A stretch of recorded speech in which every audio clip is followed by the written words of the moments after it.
Assalamualaikum warahmatullahi wabarakatuh. Selamat datang kembali teman-teman semua di mata kuliah Psikologi Industri.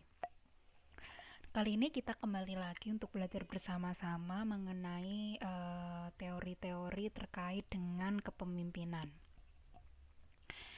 Nah, kepemimpinan ini menjadi sesuatu yang penting ya, karena pemimpin dari suatu organisasi ini menjadi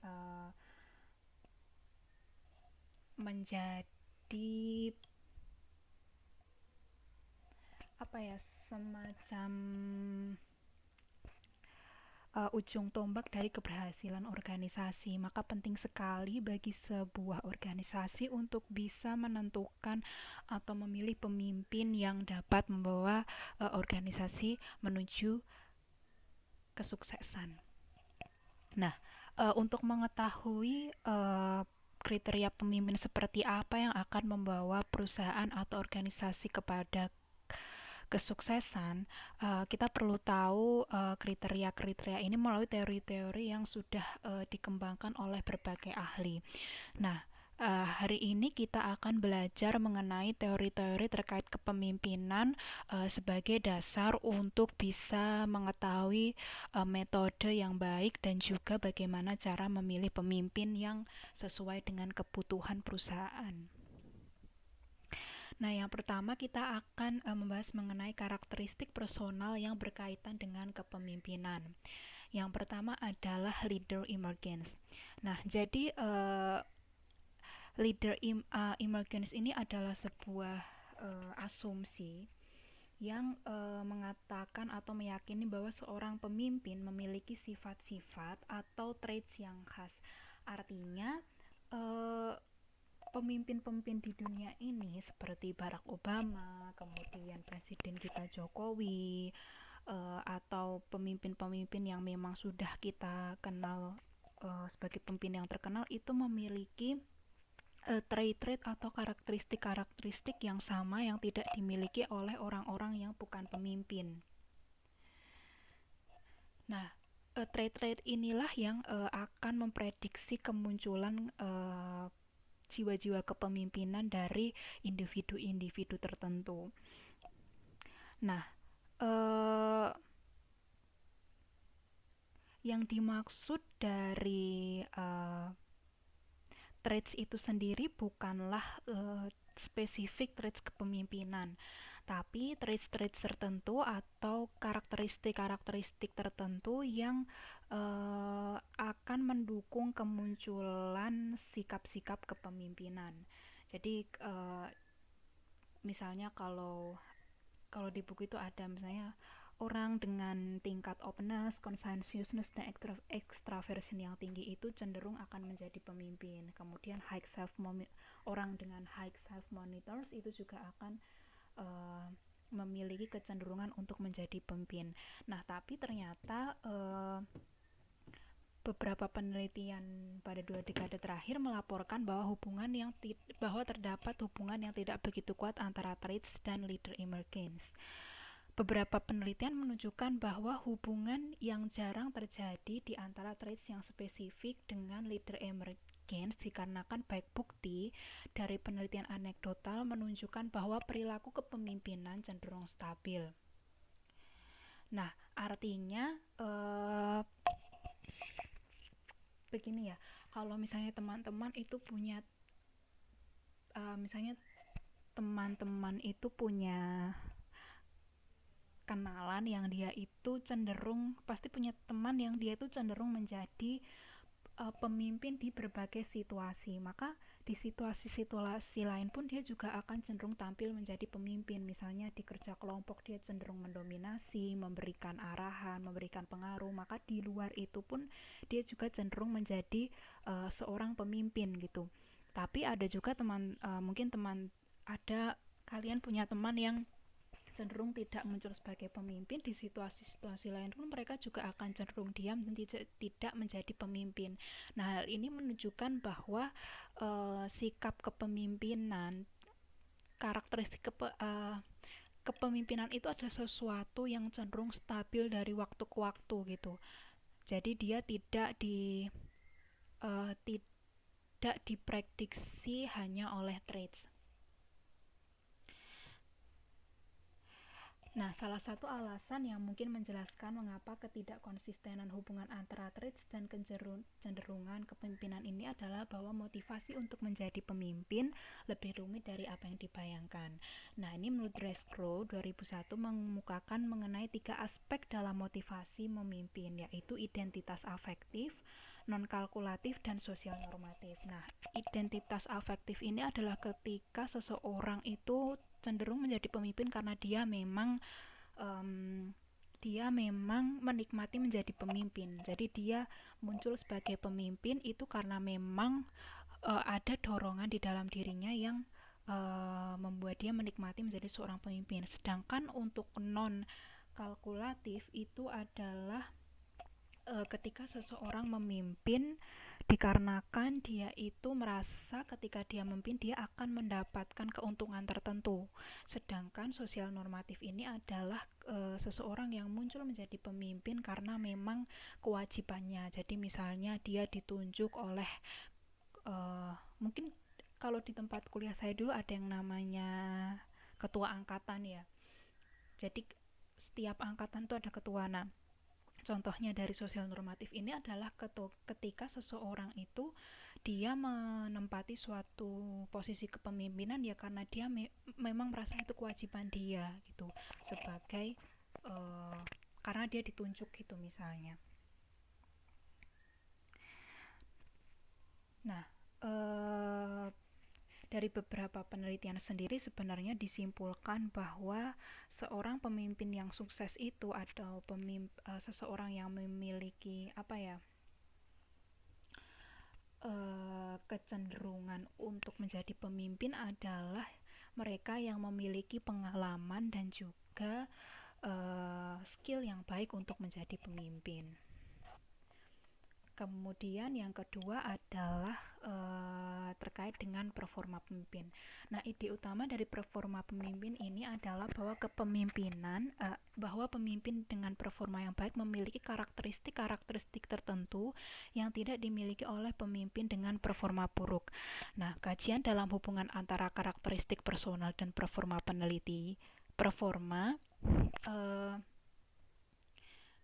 kebanyakan fokus pada area traits, kebutuhan, dan orientasi.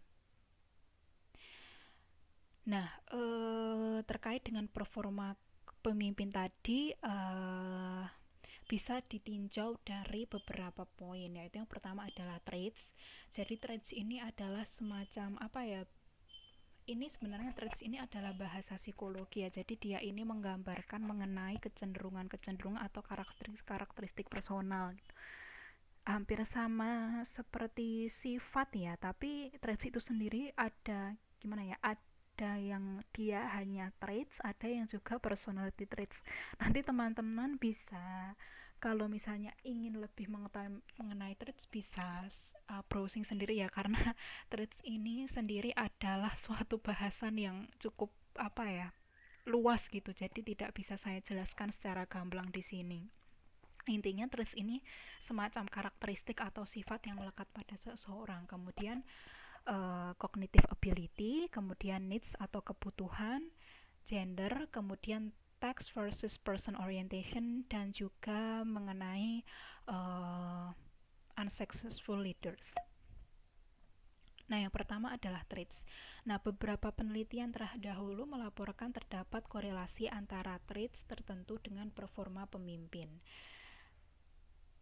Sebuah pendapat menarik mengenai keterkaitan traits dan performa pemimpin adalah bahwa traits tertentu dianggap sebagai prasyarat dari seorang pemimpin yang unggul namun tidak menjadi suatu jaminan apakah seseorang akan menjadi pemimpin yang sukses atau tidak gitu. Nah, jadi intinya traits ini sendiri itu semacam apa ya? Kayak sifat-sifat atau karakteristik atau kepribadian yang melekat pada seseorang. Nah, seseorang yang bisa menjadi pemimpin yang baik, yang memiliki performa yang baik itu memiliki traits tertentu. Nah, ini traits sendiri ini sebenarnya gimana ya teman-teman? Eh, jadi traits ini banyak sekali teorinya. Nah, salah satu teorinya itu misalnya adalah teori Ocean. Ocean itu jadi teori traits kalau nggak salah yang dicetuskan oleh McCosta. Nah, itu di situ McCosta itu menjelaskan traits itu menjadi 5. Jadi Ocean ada openness, conscientiousness, extraversion,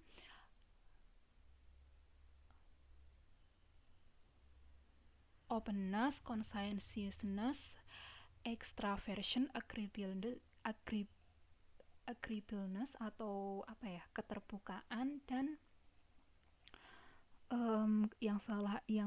terakhir itu neuroticism. Jadi ini itu semacam apa ya, karakteristik yang di dirumuskan oleh hmm, para ahli gitu. Jadi traits ini nanti akan ada banyak sekali teori. Nah, nanti um, pemimpin ini itu akan dikaitkan dengan beberapa traits-traits ini. Jadi misalnya kalau menurut Ocean tadi itu pemimpin yang baik itu dia berdasarkan penelitian itu ada yang memiliki openness-nya tinggi, extraversion-nya tinggi, kemudian neuroticism-nya rendah, misalnya seperti itu. Ada juga yang disebut dengan traits yang namanya self-monitoring.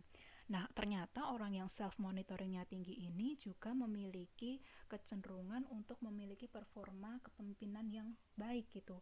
Jadi self-monitoring ini misalnya kayak gini, ada seorang individu yang sebenarnya dia adalah pemalu dan orang yang tidak suka untuk banyak berinteraksi dengan orang lain gitu. Nah, tapi karena dia memiliki self monitoring yang tinggi, dia ini menyadari bahwa sebagai seorang pemimpin dia tidak bisa mempertahankan sifat malunya dan juga keengganannya untuk berinteraksi dengan orang lain. Maka dia memaksa dirinya sendiri untuk menyapa bawahannya, kemudian berinteraksi dengan bawahannya. Itu yang namanya self monitoring yang tinggi. Nah, kemudian untuk poin yang kedua, uh, bahwa memang benar traits itu dianggap sebagai prasyarat dari seorang pemimpin yang unggul, namun tidak menjadi suatu jaminan. Nah, hal ini dikarenakan bahwa ternyata keberhasilan dari seorang pemimpin itu adalah kombinasi antara hmm,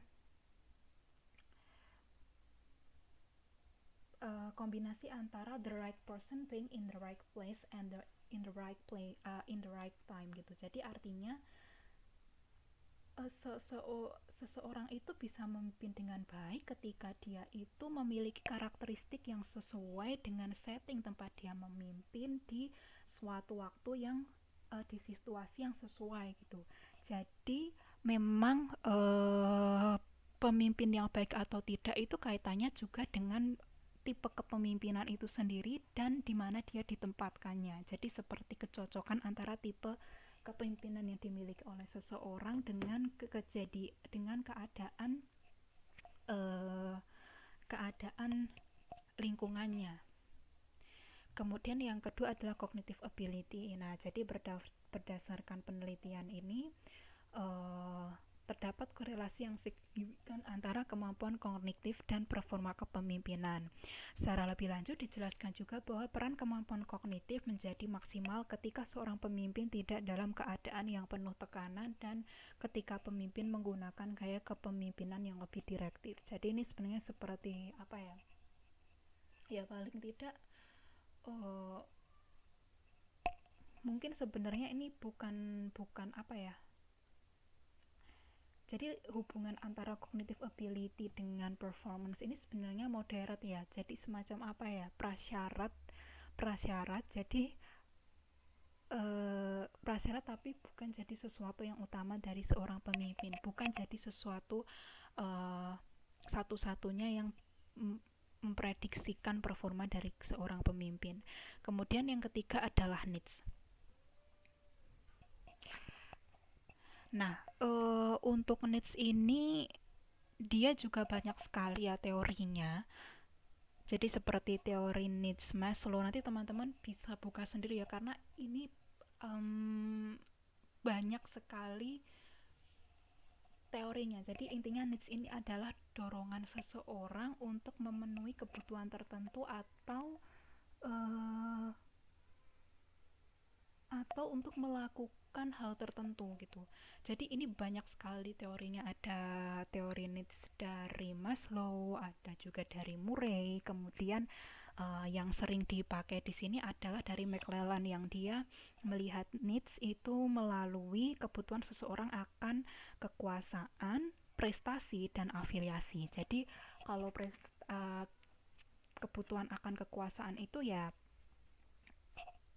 kebutuhan tertinggi seseorang itu adalah akan power, kemudian mengarahkan dan mempengaruhi orang lain. Kalau prestasi berarti dia kebutuhannya itu adalah untuk mencapai target, menyelesaikan sesuatu hal yang sudah dia lakukan, kemudian mendapatkan kualitas hasil yang sebaik-baiknya. Kemudian kalau afiliasi ini kaitannya kebutuhan akan untuk berinteraksi dengan orang lain, menjadi bagian dari kelompok, kemudian membentuk membentuk hubungan dengan orang lain. Nah, tapi ternyata dari beberapa penelitian itu ditunjukkan bahwa um,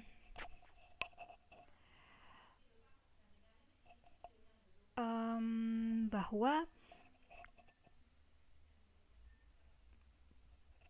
kepemimpinan yang efektif atau pemimpin yang dapat yang dapat melakukan pekerjaan secara efektif adalah pemimpin yang lebih mengutamakan pencapaian hasil daripada apakah bawahan menyukainya atau tidak. Artinya pemimpin yang baik itu adalah ketika dia memiliki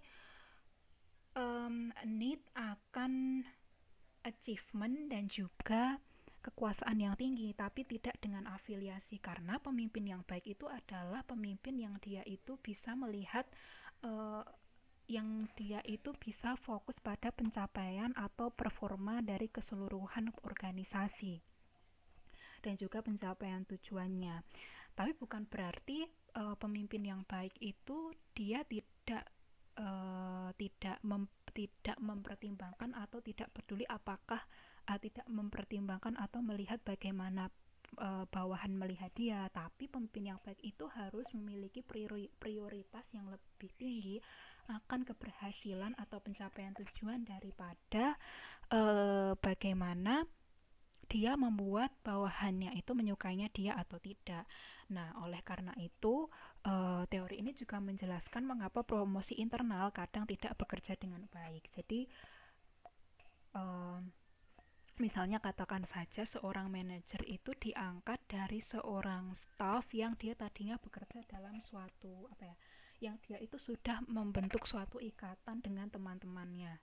Nah, ketika dia menjadi manajer, maka dia akan cenderung tidak bisa tegas dalam mengambil keputusan karena adanya rasa sungkan atau rasa tidak tega untuk mendisiplinkan teman-temannya karena dia sudah memiliki hubungan yang baik terlebih dahulu dengan teman-temannya ini. Maka pemimpin yang baik ini memang harusnya dia itu bisa melihat lebih objektif dalam mengambil keputusan, karena memang kadang perusahaan itu harus mengambil keputusan-keputusan tertentu yang akan sulit kalau melibatkan perasaan. Jadi misalnya uh, perusahaan itu harus meningkatkan jam kerja karyawan, tapi uh, kalau misalnya pemimpin itu memiliki need of affiliation yang tinggi, maka dia akan cenderung tidak tega untuk meningkatkan jam kerja itu.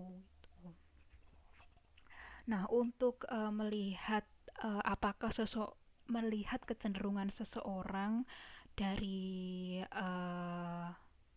melihat kecenderungan kebutuhan seseorang ini bisa dilihat dari berbagai alat tes ya. Nah, tapi saya kurang tahu um, kalau di uh, kalau di psikologi sendiri sih ini biasanya dilihat bisa menggunakan TAT. TAT itu adalah salah satu instrumen kepribadian proyektif yang saya tentu saja tidak bisa menjelaskan di sini ya, karena itu adalah suatu rahasia untuk orang-orang psikologi. Jadi nanti teman-teman mungkin bisa tanya ya ke dosen psikologi industrinya ya. Kalau dari teknik industri sendiri biasanya metode asesmennya bagaimana. Tapi kalau untuk psikologi sendiri biasanya dari personality test, kemudian em, ada juga apa ya? Ada juga kuesioner yang memang diukur untuk melihat ini gitu. Kemudian juga melihat motivasi itu melalui pekerjaan-pekerjaan atau tulisan-tulisan dari individu-individu tertentu.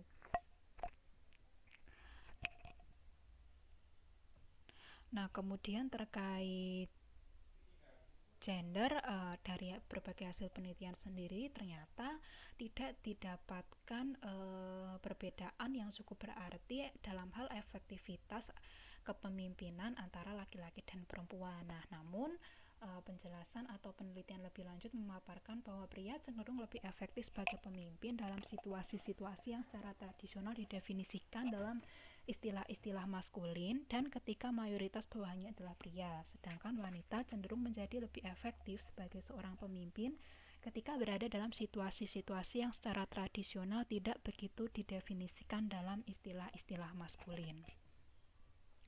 Nah, kemudian yang selanjutnya adalah terkait text versus person orientation. Uh, nah, sebenarnya ini adalah uh, apa ya, semacam penjelasan dari beberapa teori-teori terkait dengan tipe kepemimpinan yang kemudian dibuat suatu kesimpulan besar bahwa seorang pemimpin itu bisa dibagi menjadi yang dia itu task orientation atau person orientation. Nah, untuk seorang pemimpin dengan person oriented atau berorientasi pada orang itu percaya bahwa karyawan termotivasi secara internal, mencari tanggung jawab, self control dan tidak membenci pekerjaan. Nah, um, oleh karena asumsi ini, makanya biasanya seorang pemimpin dengan person oriented itu ketika membuat keputusan atau mengambil kebijaksanaan tertentu itu cenderung mendiskusikan terlebih dahulu dengan bawahannya. Kemudian dia juga cenderung apa ya? Cenderung ramah dengan bawahannya, kemudian menghargai kinerja bawahannya, dan juga cenderung percaya dengan apa yang dilakukan oleh bawahannya.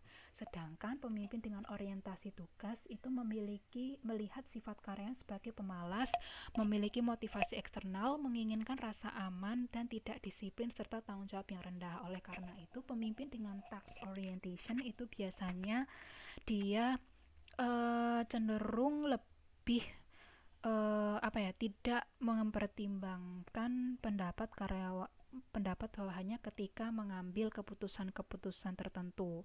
Kemudian kepemimpinannya juga biasanya cenderung dengan gaya direktif atau memberikan arahan, kemudian um, menentukan target-target tertentu,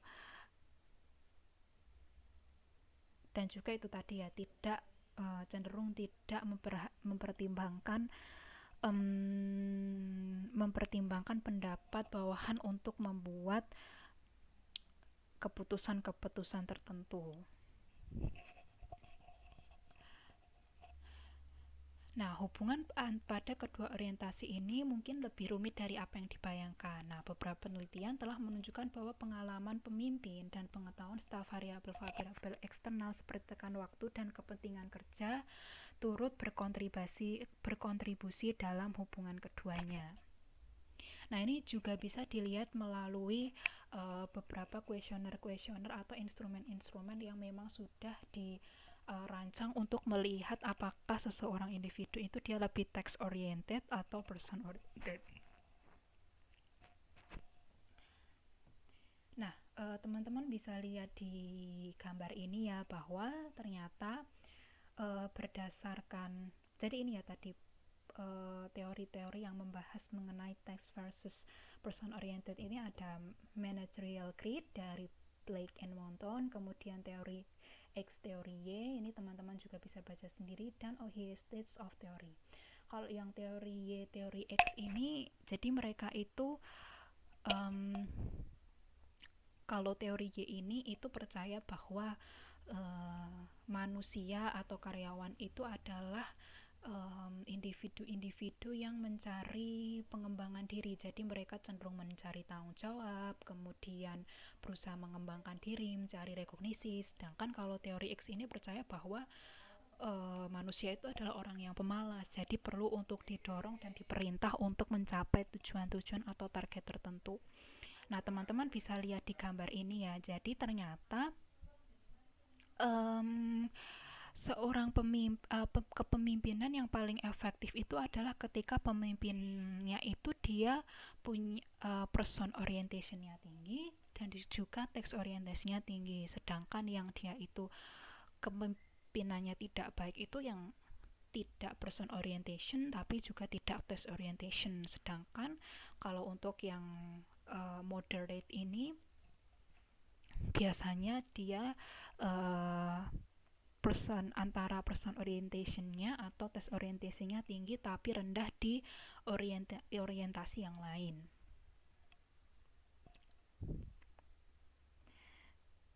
Nah, kemudian ini gambar ini menunjukkan impact mengenai tipe orientasi dari pemimpin. Jadi kalau bisa dilihat di sini pemimpin dengan person orientation yang tinggi itu cenderung memiliki performa kerja karyawan yang rendah, tapi memiliki tingkat turnover karyawan yang rendah juga. Artinya karyawan itu cenderung bertahan di perusahaan. Kemudian juga low grievance rate, yang artinya bawahan itu cenderung memiliki satisfaction yang tinggi. Maka person orientation ini dikaitkan dengan high satisfaction dari employee. Sedangkan pemimpin dengan task orientation yang tinggi itu cenderung menghasilkan high performance, tapi high turnover juga, dan juga satisfaction yang rendah pada karyawan. Maka task orientation ini dikaitkan dengan performa yang tinggi atau produktivitas karyawan yang baik. Kemudian yang terakhir adalah mengenai unsuccessful leaders. Jadi berdasarkan penelitian yang dilakukan bertahun-tahun oleh Hogan pada tahun ini dipublikasikannya 1999 menyimpulkan bahwa perilaku buruk pemimpin salah satunya disebabkan oleh 3 faktor utama, yaitu kurangnya pelatihan kepemimpinan, defisiensi kognitif, dan kepribadian. Jadi kurangnya pelatihan kepemimpinan. Jadi berdasarkan penelitian ini bahwa penelitian atau training atau pelatihan kepemimpinan ini memprediksi sukses tidaknya seorang pemimpin. Nah, ternyata untuk pemimpin-pemimpin yang tidak sukses untuk melaksanakan tugasnya itu adalah pemimpin-pemimpin yang mereka kurang memiliki yang pelatihannya itu kurang memadai. Sedangkan yang kedua, defisiensi kognitif. Yang dimaksud defisiensi kognitif ini adalah pemimpin yang dia tidak bisa belajar dari kesalahannya, tidak bisa memperbaiki kesalahan yang telah dilakukannya. Jadi contohnya itu adalah jadi ada suatu kejadian gitu di suatu minimarket lah ya gitu ya, di kasusnya kalau teman-teman baca di buku gitu ya. Jadi pemimpin ini itu atau atasan ini itu diprotes oleh bawahannya karena jam kerja yang tidak teratur atau jam kerja yang tidak menentu gitu, yang ternyata memang tidak ada penjadwalannya gitu, sehingga karyawan itu kesulitan ketika mereka hendak menjadwalkan kepentingan atau urusan pribadinya. Nah, tapi setelah terjadinya protes kemudian masukan dari karyawan, pemimpin ini tidak bisa memperbaiki kesalahannya, sehingga masalah-masalah yang sama itu kembali muncul. Nah, itulah yang disebut dengan defisiensi kognitif.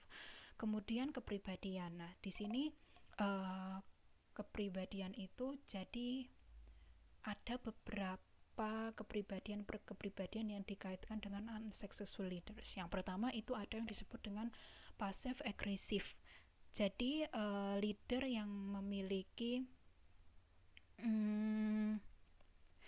kecenderungan pasif agresif ini adalah, jadi pemimpin ini itu cenderung dia terlihat berkarisma di permukaan, tapi sebenarnya dia ini adalah seseorang pendendam itu. Jadi misalnya dia di luar terlihat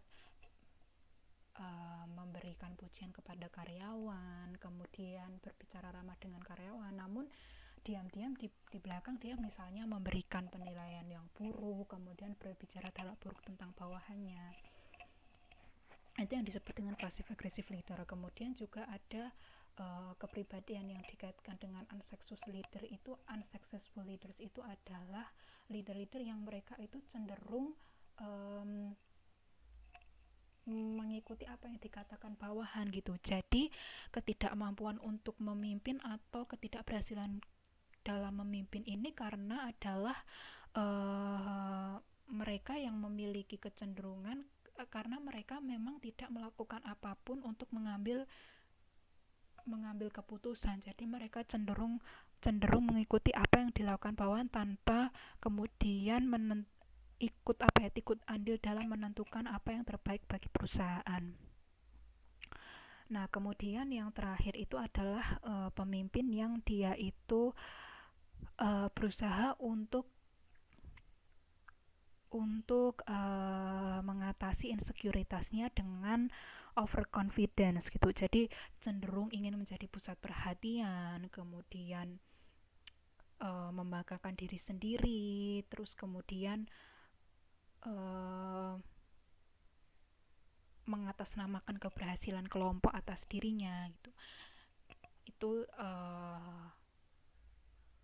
ciri-ciri kepribadian yang dikaitkan dengan unsuccessful leaders. Kemudian masih banyak, ada juga ya beberapa karakteristik lain yang terkait dengan unsuccessful leaders. Jadi seperti leader-leader yang terlibat dalam perilaku ilegal, kemudian unethical behavior, kemudian berusaha menghindari konflik atau pemecahan masalah, kemudian tidak memiliki kontrol emosi yang baik, atau justru terlalu mengontrol bawahan gitu. Itu adalah trait-trait atau karakteristik terkait dengan unsuccessful leaders.